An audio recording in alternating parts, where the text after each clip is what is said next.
She thought it was over. New job, new title, new beginning. A daughter who smelled like milk and possibility. A brother who finally knew her number by heart. She thought the worst was behind her. She was wrong. It was 2 a.m. when Annie noticed the car. Black. Still. Engine off. Same spot it had been the night before. And the night before that. She stood at the nursery window with Amara against her chest. 6 months old. Fast asleep. No idea. Annie's hand moved to her daughter's back. The same way it used to move to her stomach. Protect first. Everything else second. She picked up her phone. Dialed. One ring. How long? She asked. No greeting. No pretending she didn't already know. Malik's voice came back quiet and steady. The way it always was when the situation was serious. 3 weeks. 3 weeks. He had known for 3 weeks. Said nothing. Done nothing. Just watched from the shadows the way he always had. Annie looked down at Amara. At the dark curls. The slow rise and fall of her tiny chest. The grandmother's nose. It's him, isn't it? She said. Not a question. Silence. Which was answer enough. Jean Wu. No empire. No money. No men in suits. Just a man with nothing left. And one piece of information he was willing to burn everything to use. Annie closed her eyes. Last time he came for her job. Last time he came for her accounts. Last time he came for her dignity. This time, he was standing outside the window of her baby's room. She opened her eyes. Looked at the car one more time. Then looked at her daughter. And something shifted. Deep and quiet and irreversible. Last time Annie had called her brother. Waited. Let him handle it. Let him protect her. This time was different. This time it wasn't about her. And God help the man who made it about her daughter. Amara laughed for the first time on a Tuesday. Not a smile. Not a sound that could have been something else. A real laugh. Bright and sudden and completely unprompted. Annie had been changing her diaper at the time. She stopped what she was doing. Just stood there with a clean nappy in her hand and stared at her daughter like she had never seen anything so extraordinary in her life. 6 years of ICU nursing. Hundreds of lives in her hands. And nothing had ever hit like that laugh. She called Malik before she even finished the thought. Held the phone up. Said, listen. Made Amara do absolutely nothing for 30 seconds. Then the baby laughed again, right on cue, like she already understood performance. Malik was quiet for a moment. Then, she sounds like mama. Annie had to put the phone down after that. Just for a second. Just to breathe. 6 months. That's how long it had been since the rain. Since the paper bag. Since the kitchen floor in the dark and the phone call that changed everything. 6 months and the world looked almost unrecognizable. The hospital had a new name now, Diallo Medical Center, though nobody called it that out loud yet. Not to Annie's face. Not quite sure how she felt about it. She wasn't sure either. She was working on it. Her title had changed too. Director of Nursing. Her name on a door instead of a badge. An office with a window that looked out over the car park and, on clear days, a strip of sky she found herself staring at more than she expected. She still worked the floor when they were short. Couldn't help it. Didn't want to. The nurses knew. The doctors knew. Nobody said anything because nobody needed to. That was just Annie. Priya had cried again on Annie's first day back. Happy crying this time. Ugly, relieved, 3 months of stress-releasing crying. Annie had held her for a full minute in the supply room and not said a word. Sometimes that was the job too. Dr. Mensah had shaken her hand very formally and then immediately asked if she wanted coffee, which was his way of saying everything he couldn't put into words. She said yes. They drank it standing up in the break room like the old days. It tasted like coming home. Cole had resigned 2 weeks after the ownership transfer. Quietly. A short letter. Effective immediately. No press statement. No farewell gathering. Just an empty office and a nameplate someone left on Annie's desk one morning without explanation. She had looked at it for a long time. Dr. Harlan Cole, Chief of Medicine. Then she put it in the bottom drawer. Not vindicatively. Just done. At home, Amara was the whole world. Dark curls that were getting longer every week. Eyes that tracked Annie's face across a room like a satellite dish finding its signal. A personality already, stubborn and bright and loud in a way that made Annie laugh every single morning. She had her grandmother's nose. She had Annie's hands, long fingers, always moving. She had something in her eyes that Annie couldn't name yet. Something old. Something watching. Sometimes Annie would look at her and feel it. That particular mix of fierce love and quiet terror that nobody tells you about before you have a child. The way the world suddenly has so many edges. The way safety becomes the only thing that matters.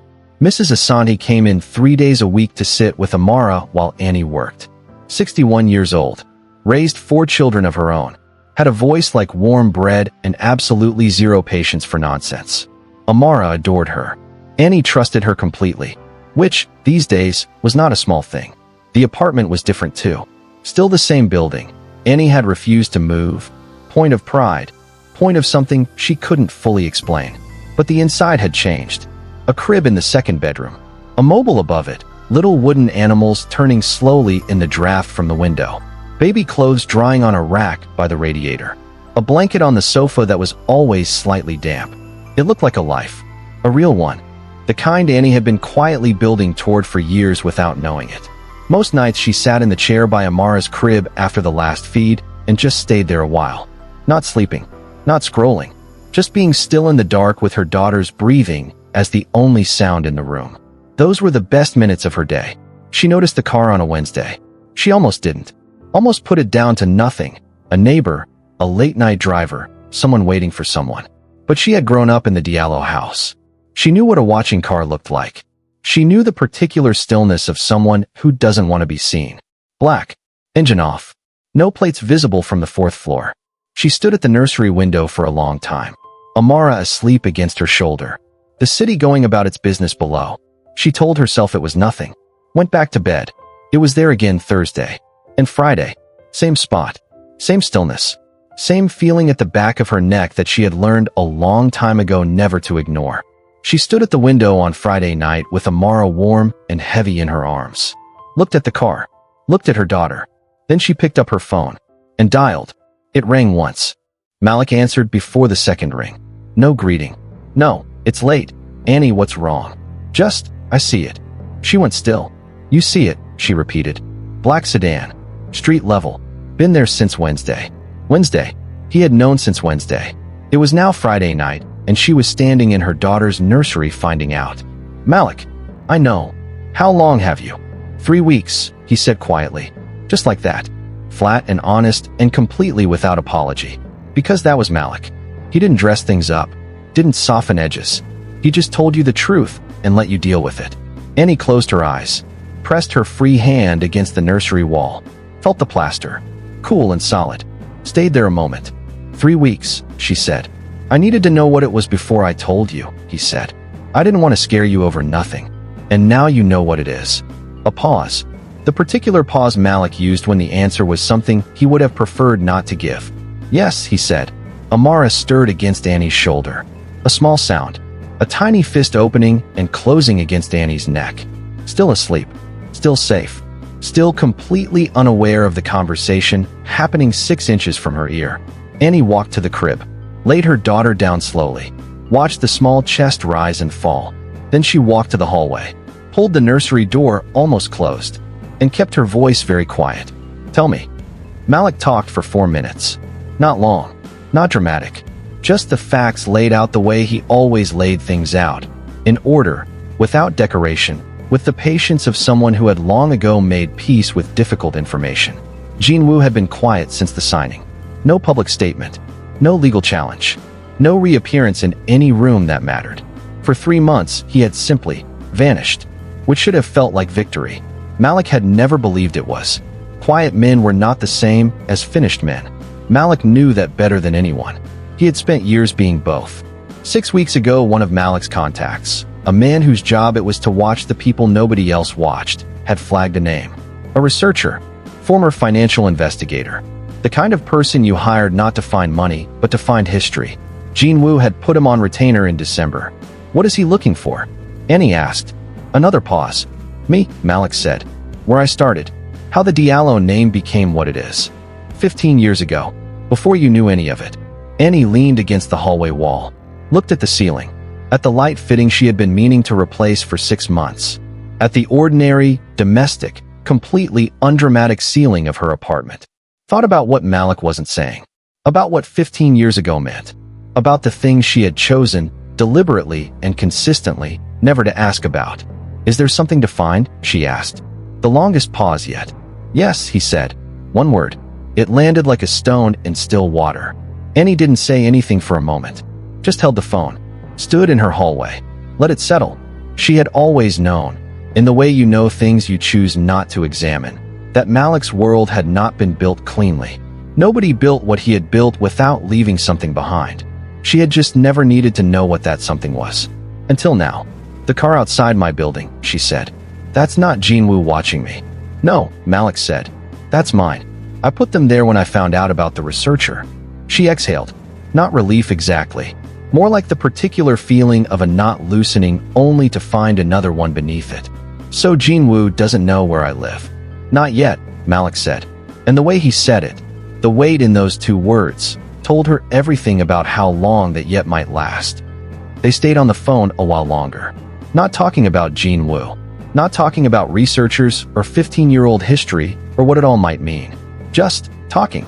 The way they had started to do again in the months since Amara arrived. Slowly, carefully, like two people relearning a language they had both almost forgotten. Malik asked about Amara's last checkup. Annie told him about the laugh. He went quiet in the way he did when something moved him and he wasn't ready to say so. "She's going to be trouble," he said finally. Annie almost smiled. "She's a Diallo," she said. "Of course she is." They said goodnight. Annie stood in the hallway another moment after she hung up. Phone against her chest. Eyes closed. Then she pushed off the wall. Walked back to the nursery. Stood over the crib. Watched Amara sleep. The small fist uncurled now. Fingers open. Face completely at peace. Downstairs the black car sat in its spot. Malik's men. Watching. Keeping the edges safe. For now. Annie pulled the blanket up gently around her daughter's shoulders. Smoothed the dark curls back from her forehead. Left her hand there a moment. Warm. Steady. Present. She thought about 15 years ago. About what Malik had built. And what he might have left behind. About a man with nothing left who had just hired someone to dig it all up. She thought about Jinwoo fixing his cufflink in the ICU hallway. Like she was furniture. Like she didn't matter. Like he had already won before the game even started. She looked at her daughter one more time. Not this time. He came on a Sunday. No call ahead. No text. Just a knock at 9 a.m. and Malik standing in the doorway with 2 coffees and the expression of a man who had been rehearsing something for days. Annie let him in. Took the coffee. Didn't say anything. Amara was in her bouncer by the window, watching the mobile above her with the intense focus she gave everything. Sunlight, ceiling fans, her own hands. Malik crouched down in front of her first. Let her grab his finger. Stayed there a moment longer than he needed to. Annie watched him. The way his whole face changed when he looked at the baby. Like every hard thing in him went quiet. Then he stood up, turned to Annie, and the quiet was gone. "Sit down," he said. Not a command. A request. The kind that tells you the conversation is going to need a chair under you. She sat. He started 15 years ago, which was where it had always started, she supposed. Before the name meant anything. Before the buildings and the seal and the men who walked away from penthouse floors without negotiating. Before any of it. Malik had been 23. Annie had been 16, still in school, still completely unaware of what her brother was doing in the city while their mother worked double shifts at the laundry on Clement Street. He had fallen in with a man named Obasai. Not a villain in the way films make villains. Not loud or cruel or careless. Careful, actually. Deliberate. The kind of man who wore good shoes and spoke softly and made you feel, when he looked at you, like you were the most important person in the room. The kind of man who was the most dangerous kind. Obasai ran money. Not drugs. Not weapons. Money. Through companies that didn't exist on paper, accounts that moved like water, transactions that left no trace because the people processing them were very good at making sure they didn't. Malik had been one of those people. For 2 years. Annie held her coffee with both hands and didn't speak. Just listened. The way she had learned, in 6 years of ICU nursing, to listen to things that were hard to hear without letting her face tell the patient how serious it was. Malik kept going. At 25 he had walked away from Obasai. Not cleanly. Nothing like that was ever clean. But completely. Permanently. With the kind of finality that cost him 2 years of looking over his shoulder and one very long conversation with a man he never named and never would. He had taken nothing with him except the knowledge of how those systems worked. And he had spent the next 13 years building something of his own. Differently. Carefully.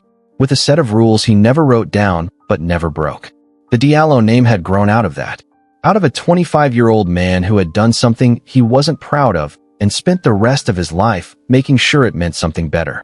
Obaisai is dead, Malik said. Has been for 9 years. The operation died with him. The accounts were dissolved. The companies were buried. There is no paper trail. I made sure of that a long time ago. Annie looked at him. But, she said. Because there was always a but. She had worked enough difficult cases to know that there was always a but. Malik set his coffee down on the table, laced his fingers together, looked at his hands. Obaisai kept records, he said. His own. Off-system. Written, not digital. A pause. Names. Dates. Amounts. Everyone who ever worked for him. Including you, Annie said. Including me. The room felt very still suddenly. Amara made a small sound from her bouncer. Reached for the mobile above her. Missed. Tried again. Completely unbothered by the weight of the conversation happening 3 feet away. Annie watched her for a moment. Then back at Malik. Jean Wu found the records. His researcher did, Malik said. We intercepted the communication 4 days ago. He doesn't have them yet. But he knows they exist. He knows where they are. Where are they? Malik looked at her steadily. In a building I should have burned down 9 years ago, he said quietly. A storage facility. Outside the city. Obaisai's daughter kept everything after he died. A breath. I didn't know until last week. Annie put her coffee down. Stood up. Walked to the window. The street below was ordinary. Sunday morning, ordinary. A woman walking a dog. 2 boys on bikes. A man unlocking a cafe. The black car was gone. Malik had pulled it after Friday. No point now. They both knew what they were dealing with. She thought about what those records would mean. Not for Malik. She would get to that. But first, the simple version. A document with Malik Diallo's name attached to a money laundering operation run by a dead criminal. In Jean Wu's hands. Released to the right desks. The right journalists. The right regulators. The hospital. His name. Everything he had built. Amara's name. Before she was even old enough to carry it. Why didn't you tell me sooner? She said. Still looking out the window. Not angry. Just needing to understand. Because I spent 38 years protecting you from this world, Malik said behind her. And I didn't know how to stop. Annie turned around. Looked at her brother.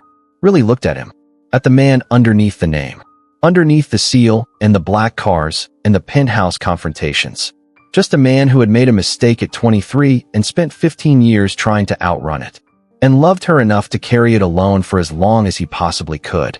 She crossed the room. Sat back down. Picked up her coffee. Tell me about the storage facility, she said. Malik blinked. Just slightly. The closest thing to surprise she had ever seen on his face. Annie. Address, she said. Hours of operation. Security setup. She met his eyes. Steady. Clear. Completely decided. I'm not sitting in the dark this time, Malik. He looked at her for a long moment. Then, slowly, he started to talk. Malik left at noon. Kissed Amara on the forehead. Squeezed Annie's shoulder. Said he would call tonight. Said don't do anything yet. Said, please. She nodded. Closed the door behind him. Stood in the hallway and listened to his footsteps go down the stairs. The front door of the building. The street. Gone. Then she sat down on the kitchen floor. Not because her legs gave out. Not because she was falling apart. Just because it felt like the right place to be with something this heavy. Close to the ground. Close to something solid. Amara was still in her bouncer in the living room. Making the small satisfied sounds she made when the world was exactly as it should be. Oblivious. Perfect. Entirely at peace. Annie pulled her knees up and let the silence do what it needed to do. She thought about Malik at 23. Tried to hold it without judgment first. Just the facts. Just the image. A young man in a city that didn't hand anything to people with their name and their address and their particular shade of ambition. A mother working double shifts. A 16-year-old sister who needed school fees and new shoes and a future that didn't look like the street they grew up on. A man named Obaisai who wore good shoes and spoke softly and made you feel like the most important person in the room. She understood it. That was the thing she hadn't expected. She had braced for anger, had felt the shape of it on the way to the kitchen floor, and instead what arrived was something quieter. Sadder. More honest. Understanding. She thought about the choices you make at 23. The ones that feel like survival at the time. The ones that follow you. He wanted to watch Malik lose his. He wanted to be the one standing in the rain this time. watching the Diallo name come apart in his hands like wet paper. And he had found the one thing that could do it. Annie rinsed her plate, dried her hands, folded the tea towel over the oven handle the way her mother always had, walked into the living room, crouched down in front of Amara. Her daughter looked up at her, immediately grabbed for Annie's finger, found it, held on with both hands, grinned, that wide, gummy, completely unguarded grin that still hit Annie somewhere below the ribs every single time. 6 months old and already so sure of herself. Already so completely certain that the world was a safe place and the people in it were good and the hands reaching for her would always catch her. Annie wanted to keep it that way, more than she had ever wanted anything. More than the career, more than the title, more than the independence she had spent her whole adult life guarding, more than the distance she had kept from her brother's world. That distance had always been about protection. Hers, her reputation, her clean hands. But clean hands hadn't protected her in the ICU hallway. Clean hands hadn't kept Jinwoo's lawyers out of her bank accounts. Clean hands hadn't done anything except make her easier to destroy. She looked at Amara, at the dark curls, the grandmother's nose, the something in her eyes that Annie still couldn't name. Maybe this was what it was. That same steady watchfulness. That same quiet refusal to look away. Annie Diallo had spent 8 years being judged by her own work. Keeping her name small, keeping her world clean, keeping the two halves of her life from ever touching. And a man in a custom suit had walked into her ICU and reminded her that none of that mattered. That the world didn't care how clean your hands were. It only cared how strong they were. She stood up, lifted Amara out of the bouncer, held her against her chest, felt the small weight of her. It started with a photograph, not a threat, not a letter, not anything dramatic, just a photograph. Sent anonymously to 6 journalists at 6 different outlets at exactly the same time. 6 a.m. on a Tuesday. While Annie was getting Amara ready for Mrs. Asani. While the city was still deciding whether to wake up. The photograph was taken from the street. 4th floor window. Annie visible behind the glass. Amara in her arms. Both of them lit by the warm yellow of the nursery lamp. Clear enough to be unmistakable. It was a beautiful photograph, technically speaking. That was the most disturbing part. Priya called at 7:14 a.m. Voice tight, trying to stay calm. Annie, have you seen your phone this morning? Not a question. Annie had not seen her phone. She had been feeding Amara. She had been doing the most ordinary thing in the world. She picked it up. The photograph had already been picked up by 2 outlets. Not the photograph itself. Most editors had enough sense for that. But the story around it. The framing that had come with it. A carefully written document. 2 pages, single-spaced, no byline, that had arrived alongside the image in every inbox. Annie Diallo, Director of Nursing, Diallo Medical Center, sister of Malik Diallo, and then 15 lines that connected Malik's name to Obaisai's operation. No records attached. Not yet. Just the allegation. Precise. Clinical. Written by someone who knew exactly how much to say and exactly how much to withhold. Enough to start a fire. Not enough to be sued over. Not yet. The document ended with a single line. Further documentation available upon request. Annie read it twice. Standing in her kitchen, Amara on her hip, the toast she had made going cold on the counter. Her hands were completely steady. She noticed that. Filed it away. Then she called Malik. He already knew. Of course he did. I'm coming over, he said. No, Annie said. Don't. A pause. Annie. If you come here right now, it confirms the story, she said. It puts us together in the same frame. That's what he wants. A photograph of the Diallo siblings closing ranks. She moved to the window. Check the street below. Stay where you are. Let me think. Silence on the line. Then, when did you get so good at this? Annie didn't answer that. She already knew the answer. The ICU had taught her. You don't panic in the middle of a crisis. You assess. You prioritize. You move. The photograph, she said. He knows my address. Yes. He knows about Amara. The words sat between them. Heavy and specific.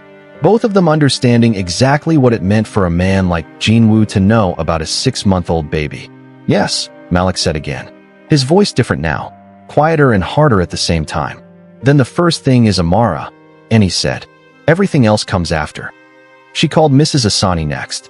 Didn't explain everything. Explained enough. Mrs. Asani, who had raised 4 children and buried 1 husband and lived on this earth long enough to know when a situation required questions and when it required action, simply said, "Tell me where you need her." Annie told her. Her colleague Dr. Mensah had a house 40 minutes outside the city, a quiet street, a garden, a wife named Gloria who had been a pediatric nurse for 20 years and had arms built for holding babies. Annie had called Gloria before she called Mrs. Asante. Gloria had said yes before Annie finished the sentence. That was the thing about the people who actually knew Annie Diallo. They didn't ask for reasons. They just showed up. She packed Amara's bag with the particular efficiency of a woman who had spent years preparing for emergencies. Nappies, formula, the soft elephant she wouldn't sleep without, the blanket that smelled like home, 3 changes of clothes, the photograph of their mother that Annie kept on the dresser. She tucked that in last. Without thinking, just knowing Amara should have it near her. Mrs. Asante arrived at 8:30. No fuss, no drama. Just walked in, took the bag, held out her arms for Amara. Amara went to her immediately, grabbed Mrs. Asane's collar, buried her face in her neck, completely unbothered, safe and certain in the way only very small children and very lucky adults ever manage to be. Annie kissed her daughter's head, held it a second longer than usual, breathed her in, milk and warmth and possibility. The same as always. "I'll call you tonight," Annie told Mrs. Asante. Mrs. Asante looked at her, really looked at her, the way older women look at younger ones when they see something they recognize. "You be careful," she said. Not a warning, not a question about what Annie was planning. Just, be careful, because she already knew something was being planned, and she already trusted the woman doing the planning. Annie nodded. She closed the door, listened to the footsteps go down the stairs. The front door. The street. Gone. The apartment was very quiet. For the first time in 6 months, there was no small sound from the other room. No breathing. No mobile turning slowly in the draft. Just silence. Annie stood in the middle of it. Let it settle around her. Then she went to the bedroom drawer. Took out the folded paper. The address. The hours. The security setup. Everything Malik had told her on Sunday. She unfolded it on the kitchen counter. Read it one more time. Carefully. Completely. Every detail. Jean Woo had made his move. He had used Amara's face to do it. Had put her daughter's photograph in the hands of strangers. Had stood outside their window in the dark and pointed a camera at them both. Annie folded the paper again. Slipped it into her coat pocket. Picked up her keys. Malik had said don't do anything yet. That was Sunday. This was Tuesday. Yet was over. She didn't go to the storage facility. Not yet. Not in daylight. Not without knowing exactly what she was walking into. She went to the hospital instead. Because that was where she thought best. Always had been. Something about the rhythm of the place, the machines, the footsteps, the particular smell of antiseptic and urgency settled her mind the way nothing else could. She walked the floor for an hour. Checked in with Priya. Reviewed the morning charts. Did the ordinary things with the ordinary focus she had built her whole career on. Let the ICU do what it always did. Remind her what mattered. Then she went to her office, closed the door, and started working. The document Jean Woo had sent to the journalists was clever. She had read it 4 times by now. Knew its shape. Knew its strategy. Knew exactly what it was trying to do and exactly how much time they had before it did it. The allegation alone, without records, could be managed. Malik's lawyers were already working on that. 2 of the 6 journalists had already come back asking for comment. Standard procedure. Nothing published yet. The fire was still just smoke. But the records. If Jean Woo's researcher reached the storage facility before they did. If those documents made it into the wrong hands. Smoke became something no lawyer could put out. She pulled up the facility on her laptop. Cross-referenced the address with the city's commercial property register. Found it. A legitimate storage business. 12 years in operation. Family-owned. Obey-sized daughter, a woman named Celestine, listed as the registered holder of Unit 44. Annie sat back. Looked at the name. Celestine. She hadn't known about Celestine until Sunday. Malik hadn't known she still had the records until last week. Which meant Celestine had been keeping them for 9 years. Not using them. Not selling them. Just keeping them. That was interesting. Annie wrote it down. She worked until 6. By the time she locked her office and walked to the car park, the city had gone dark and cold, and the kind of quiet that only Tuesday evenings manage. Not the dramatic quiet of a crisis. Just the ordinary quiet of a world that didn't know it was holding its breath. She called Mrs. Asani from the car. Amara had eaten well, slept twice, laughed at the dog next door through the garden fence, was currently attempting to eat Mrs. Asani's reading glasses. Annie laughed. Properly. The kind that comes from somewhere real. The first time since the photograph. She's fine, Mrs. Asani said simply. You focus. Annie said goodnight. Sat in the car a moment. The engine ticking as it cooled. The car park empty around her. She thought about Celestine. About 9 years of keeping records that could have been sold. Could have been used. Could have been leveraged in a dozen different directions. And weren't. She picked up her phone. Called Malik. Tell me about Celestine, she said. Malik was quiet for a moment. The particular quiet of someone accessing a part of their memory they don't visit often. Celestine Obaisai was 34. Had been 25 when her father died. Had taken over the legitimate parts of his estate. A small property company, a restaurant that had since closed, and quietly rebuilt. No criminal record. No known associates from her father's world. Lived alone. Worked alone. Kept herself to herself. Has anyone spoken to her? Annie asked. No, Malik said. I didn't want to approach her without knowing. Without knowing if she could be trusted. Annie said. Yes. Annie looked through the windscreen at the empty car park. At the yellow wash of the security light on the tarmac.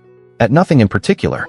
She thought about a 25-year-old woman who had buried her father and kept his records for 9 years without using them. Not selling them. Not burning them. Keeping them. Like she was waiting for the right moment. Or the right person. Or like she simply didn't know what else to do with them. Or like she was protecting someone. I want to talk to her, Annie said. Annie. Not you, she said. Me. Woman to woman. No history between us. No reason for her to be afraid. A long pause. She could hear Malik thinking. The careful, methodical, turning it over way he processed everything. Jean Wu's researcher has her address, he said finally. He hasn't made contact yet. But it won't be long.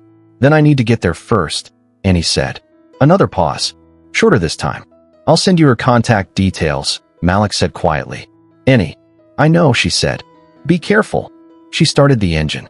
She got home at 7. The apartment was still and dark and too quiet without Amara. She didn't turn on the main light. Just the lamp in the kitchen. Just enough. Made tea. Sat at the table. Opened her laptop again. Malik's message had come through while she was driving. A name. An address. A phone number. And one line beneath it. She lost her father to that world. Approach carefully. Annie read it twice. Then set the phone face down on the table. Wrapped both hands around her mug. Felt the warmth. Listened to the buildings settle around her. The pipes. The faint sound of a television somewhere above. The ordinary sounds of ordinary people living ordinary lives. She thought about Celestine. About what it meant to lose a father to a world you hadn't chosen. To be left holding the evidence of it. To carry something heavy for 9 years with nowhere to put it down. She understood that more than Malik knew. She picked the phone back up. Opened a new message. Typed carefully. Simply. The way you write to someone who has no reason yet to trust you. My name is Annie Diallo. I think we need to talk. Not about the past. About what happens next. I'm not here to take anything from you. I just need you to hear me before someone else reaches you first. She read it once. Then sent it. Set the phone on the table. Looked at the dark window. At the street below. Empty. Quiet. No black car tonight. Just the rain starting up again. Soft and steady against the glass. The same rain that had met her on the hospital steps 6 months ago. The same city. The same window. A completely different woman sitting inside it. Her phone lit up. One new message. From Celestine. 2 words. When? Where? They met at a coffee shop. Neutral. Public. Neither of their worlds. Celestine had chosen it. Annie had respected that immediately. She was already there when Annie arrived. Corner table. Back to the wall. Coffee untouched in front of her. Watching the door with the particular stillness of someone who had learned a long time ago to clock every entrance and every exit before she relaxed. Annie recognized that. She had the same habit. Learned from the same kind of world. Just a different door into it. Celestine Obaisai was 34 and looked it in the way that meant she had lived every year. Not hard. Not bitter. Just present. Measured. A woman who had done a lot of thinking and arrived somewhere steady. She looked at Annie when she sat down. No preamble. No small talk. You're Malik Diallo's sister, she said. Yes, Annie said. And you came instead of him. Yes. Celestine looked at her for a long moment. Then she picked up her coffee, took a slow sip, set it down. Smart, she said quietly. And something in the tension at the table shifted. Not gone, just adjusted. Like two people finding a frequency they could both hear. Annie didn't ask about the records straight away. She talked about her father first. Not Malik, not Jinwoo, not any of it. Just asked about Obaisai, what he was like, what Celestine remembered. Celestine looked at her carefully, like she was deciding whether the question was a strategy or something real. Annie held her gaze. Let her decide. Celestine talked for 7 minutes. About a man who cooked jollof on Sundays and called her his morning star and was completely, devastatingly two different people depending on which room he was standing in. About loving him and grieving him and not knowing, even now, 9 years later, which version of him she was mourning. Annie didn't say anything, just listened, the way she had learned to listen in the ICU.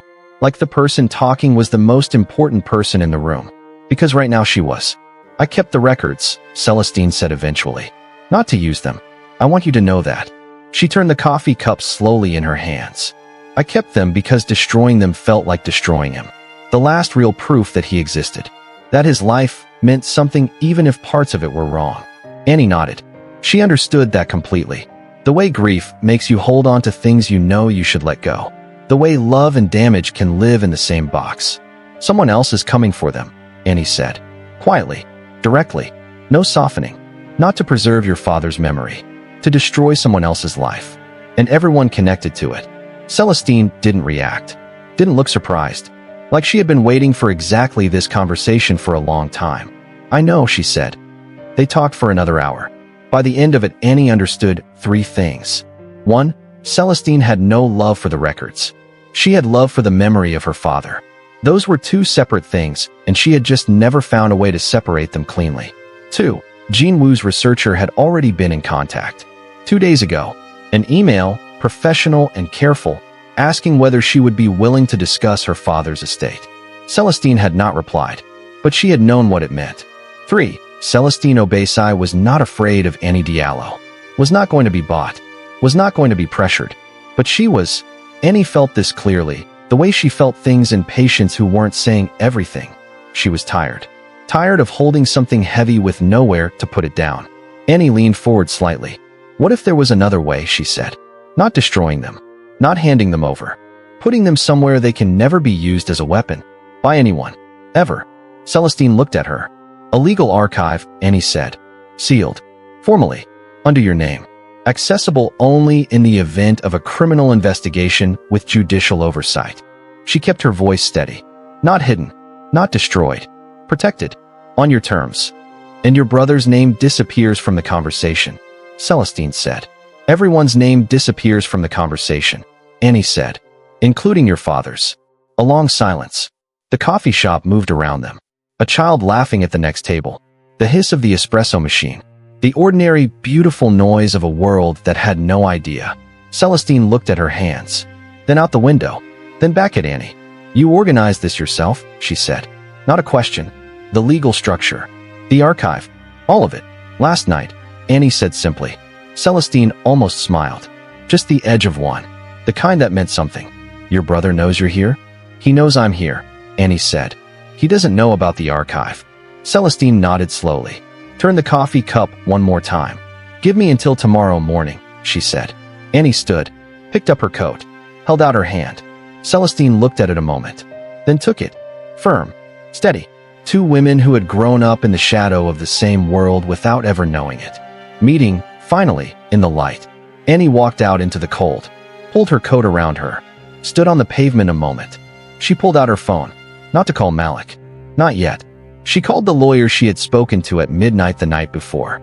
A woman named Adiz who had worked with Annie on the hospital's patient rights committee for 3 years and had the sharpest mind Annie had ever encountered in a room that wasn't an ICU. She's thinking about it, Annie said when Adiz picked up. How long? Adiz asked. Tomorrow morning. A pause. I'll have the paperwork ready by tonight, Adiz said.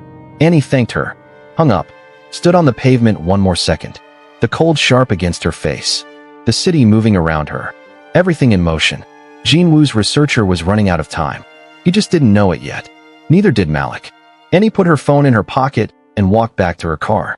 Celestine called at 7 a.m. Annie was already up, had been since 5.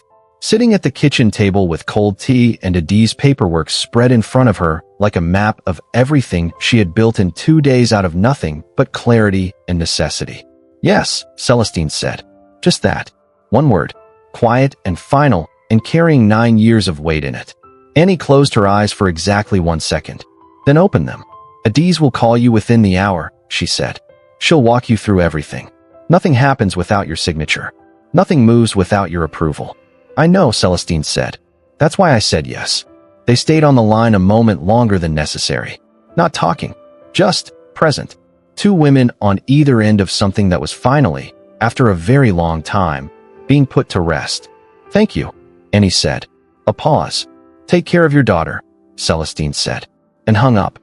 She called Malik at 8. Told him everything. All of it. Start to finish. Celestine. The coffee shop. The archive. Adi's. The paperwork she had drafted at midnight. The yes that had come in at 7. She laid it out the way he had always laid things out for her. In order. Without decoration. Facts first. Feelings after. When she finished there was silence. Not the thinking kind. Not the processing kind. Something else. Something she couldn't quite read. Malik. Come over, he said. His voice completely level. Which told her nothing and everything at the same time. His apartment was on the 14th floor of a building she had visited exactly 3 times in her life. She had always found it striking. Not because it was expensive, though it was, but because of how little of Malik was in it. Clean lines. Minimal furniture. A city view from every window. A place built for function. For thinking. For being alone with decisions that couldn't be made anywhere else. He opened the door before she knocked. Which meant he had been watching the street. Which meant he had been waiting longer than 8 o'clock. She came in. He closed the door. Didn't offer coffee. Didn't move to the kitchen. Just stood in his own hallway looking at his sister. And for the first time in as long as she could remember, Malik Diallo looked undone. Not broken. Not afraid. Just undone. The particular look of a man whose careful architecture has been walked through by someone who wasn't supposed to be able to do it. You should have told me, he said. Yes, Annie said. I should have. Not defensive. Not apologetic. Just honest. You went in alone. Without protection. Without you, she said. Gently, but clearly. That's the part that's actually bothering you. Silence. Malik walked to the window. Stood with his back to her. Looked at the city below. All that gray morning light. All that distance. I have spent 38 years, he started. Making sure I didn't need to be involved, Annie said. She crossed the room. Stood beside him at the window. Not behind him. Beside him. Looking at the same city. You built a wall between my life and yours, and you told yourself it was protection, she said. And for a long time it was. But walls work both ways, Malik. They kept your world out. They also kept me out of it. And when Jinwoo came, the wall didn't protect me. It just meant I was standing on the wrong side of it alone. He didn't say anything, but she felt the shift in him. The way you feel weather changing. Before it happens. Before it's visible. Just something moving. I'm not angry at you, she said. I need you to hear that first. I understand why you built the wall. I understand what it cost you to build it. But I'm not 16 anymore. And Amara is going to carry this name. She deserves parents, family, who face things together. Not separately. Not behind walls. Together. A long silence. The city moved below them. Indifferent. Steady. Unbothered as always. Malik turned from the window. Looked at her properly. The way you look at someone when you are finally ready to stop managing them and start seeing them. She held his gaze. Let him look. The archive, he said finally. It was the right call. I know, Annie said. The corner of his mouth moved. Almost a smile. The same one he had given Amara in the bouncer 2 Sundays ago. That quiet involuntary softening. When did you become, he started. I always was, she said. You just never let yourself see it. He looked at her a moment longer. Then he nodded. Once. Slow. The kind of nod that means more than agreement. The kind that means, I see you. Finally. Fully. Without the wall between us. Annie looked back out at the city. Jinwoo's researcher reached the storage facility this morning, she said. Adi's confirmed it 40 minutes ago. The unit was already sealed under the archive order by then. Legally protected. Judicially registered. He can't touch it. Nobody can. Malik absorbed that. All of it. The timing. The precision. The fact that Annie had moved faster than Jean Woo's people. Not with money. Not with power. With clarity. And trust. And a midnight phone call to a lawyer on a patient rights committee. So it's done, he said. The records are done, Annie said. She turned to face him. Jean Woo still has the photograph.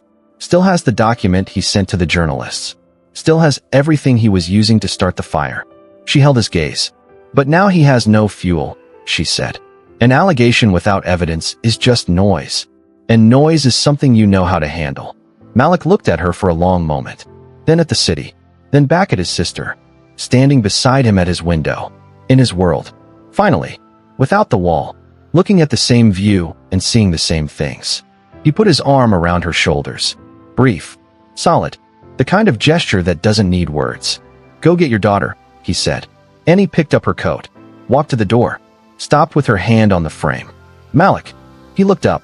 Next time, she said. You tell me on day one. A pause. Day one, he said. And meant it. Jean Woo left the city on a Thursday. No announcement. No farewell. No final gesture of any kind. Just a man with 2 suitcases and a one-way ticket, and the particular silence of someone who has finally understood that there is nothing left to fight for. Malik's lawyers had moved the morning after Annie left the apartment.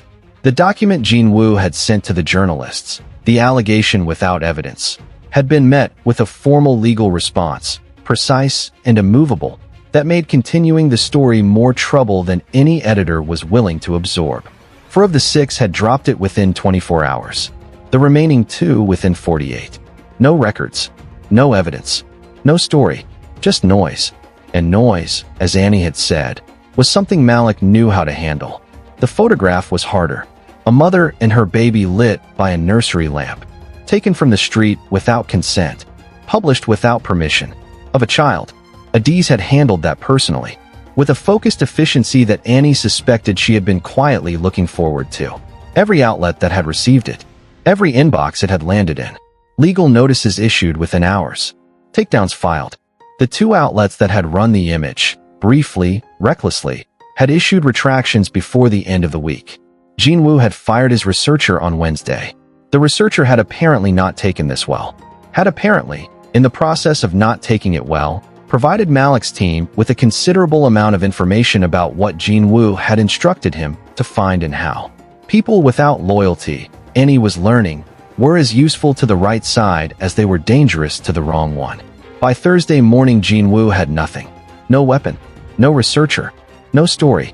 No empire to return to. No men willing to stand behind him. No room in this city that would open its door to him. So he left, into whatever came next, which was, Annie suspected, a very long time of being very ordinary in a place where nobody knew his name. Which was, she also suspected, the worst possible thing that could happen to a man like Seo Jean Woo. She brought Amara home on Friday. Drove out to Mince's house in the early afternoon. Found Mrs. Asante in the garden with Gloria, the 2 of them side by side on a bench with Amara between them on a blanket, batting at a patch of sunlight on the grass with both hands. Annie stood at the garden gate for a moment. Just watched. Amara. Sunlight. 2 women who had shown up without being asked. A garden that had nothing to do with any of it. Just life. Ordinary and warm and completely, stubbornly continuing. Gloria saw her first. Smiled. Said nothing. Just tilted her head gently toward the blanket. Annie opened the gate. Crossed the grass. Crouched down. Amara looked up from the sunlight. Found Annie's face. And the grin. That wide, gummy, completely unguarded grin. Arrived so fast, and so completely that Annie had to press her lips together to hold herself steady. Hey, baby girl, she said. Her voice came out softer than she expected. Rougher too. The particular texture of a feeling too large for a normal speaking voice. She picked her up, held her against her chest, felt the small weight, the warmth, the realness, the absolute irreplaceable fact of her. Same as always. Exactly as it should be. The naming ceremony was 3 weeks later. Annie had resisted it at first. Too formal. Too much. Too close to the kind of thing that would make her cry in front of people. Malik had said simply, she has a name. The name deserves to be spoken out loud. In a room full of people who love her. Once. Properly. Annie had looked at him. Thought about walls. About what it meant to step out from behind them. Then said fine. It was small. The hospital's family room. The same room where Mr. Okafor's daughter had sat waiting while Annie stood in the corridor and refused to move a critical patient for a blank check. Priya was there, Dr. Mensah, and Gloria. Mrs. Asante in a dress the color of late afternoon. Adiz, a handful of people from the floor. Celestine, who had come quietly, taken a seat at the back, and stayed for every word. And Malik, standing at Annie's side. No wall between them. Finally, Annie stood in the middle of the room with Amara in her arms. In the hospital her brother now owned. In the building that had fired her 7 months ago and given her nothing but a paper bag and a ring. Standing in it now like she was supposed to be there. Because she was. She looked down at her daughter. At the dark curls. The grandmother's nose. The something in her eyes Annie had never been able to name. She could name it now. It was the same thing she saw in Malik's eyes. The same thing she had been told, more than once, that she saw in her own. Steadiness. Quiet. The particular quality of someone who looks at a difficult world and does not look away. A Diallo. Through and through. Her name, Annie said to the room. Her voice steady. Clear. Is Amara Diallo. She said both names. Out loud. In the light. Without lowering her voice. Without tucking the badge against her chest. Without any of the old instincts that had kept her small and safe and separate for so long. The room was quiet for a moment. The good kind of quiet. The kind that means something landed the way it was supposed to. Amara looked up at the sound of her own name. Turned her head toward Annie's voice. Like she already knew it. Like she had always known it. Was just waiting for the rest of the world to catch up. Malik put his hand briefly on Annie's shoulder. She didn't look at him. She didn't need to. Across the city, if he was still in the city at all, Seo Jinwoo had 2 suitcases and a one-way ticket and a name that meant nothing anymore in any room that mattered. In this room, warm and small and full of people who had shown up without being asked, a baby heard her name spoken out loud for the first time in a crowd, and laughed. She had no idea what it would mean one day. She would learn. They all would. Together. And that is the end of Amara Diallo's first chapter. Not Annie's. Not Malik's. Amara's. Because that's what this whole story was really about. What we leave behind. What we build. And who gets to carry it forward. Here is what Annie's story taught me. And I hope it teaches you too. Your past does not disqualify you. Malik made a mistake at 23. A real one. One with consequences. But he didn't let it be the last thing he ever did. He turned it into fuel. Spent 15 years building something better out of something broken. That is not weakness. That is the hardest kind of courage there is. Independence is not the same as isolation. Annie spent years keeping her world clean and separate and entirely her own. And there is nothing wrong with that. Self-reliance is a gift. But when we refuse every hand, even the ones that love us, we don't become stronger. We just become easier to destroy alone. There is no weakness in letting the people who love you stand beside you. There is only wisdom. The most dangerous weapon is not money. It is information. Jinwoo lost his empire and still found a way to cause damage. Because information in the wrong hands is more destructive than any amount of wealth. Protect your story. Know who has access to your truth. And when someone tries to use it against you, don't panic. Get there first. People who carry heavy things alone are not your enemies. Celestine kept those records for 9 years. Not out of malice. Out of grief. Out of love for a complicated man she couldn't fully let go of. Before you judge the people sitting on things that could hurt you, ask yourself what they might be carrying. Sometimes the right conversation changes everything. Sometimes all it takes is one person willing to sit across a table and listen. And finally, say the name. Whatever name you have been afraid to carry. Whatever part of yourself you have been tucking away to keep the peace or stay safe or avoid the conversation. Say it out loud, in the light, without lowering your voice. Because the people who want to shrink you are counting on your silence. Don't give them it. Annie Diallo walked into that ICU every day for 6 years. Saved lives with her hands. Kept her name small. Kept her world clean. And a man in a custom suit decided she was someone he could dismiss. He was wrong. He was always wrong. He just didn't know it yet. And by the time he did, it was already too late. If this story moved you, if you found yourself in Annie, in Malik, in Celestine, if any part of this felt like something you needed to hear today, please like this video. It tells me these stories matter. It tells me to keep going. And it costs you nothing. Subscribe if you haven't yet. Every week, I bring you a story like this one. Stories about ordinary people in impossible situations. about justice, about identity, about what it means to finally stop running from who you are. You don't want to miss what's coming next. And drop a comment below. Tell me where in the world you're watching from tonight. Lagos, Accra, London, Toronto, Atlanta, Manila, Nairobi, Sydney. Wherever you are, I want to know. And tell me this too. Which moment in this story hit you the hardest? Was it Annie on the kitchen floor? Malik saying day one? Amara laughing at the sound of her own name? Tell me in the comments. I read every single one. Because at the end of the day, that's why I do this. Not for the numbers. Not for the algorithm. For you. Thank you for watching and stay tuned for more exciting stories coming your way.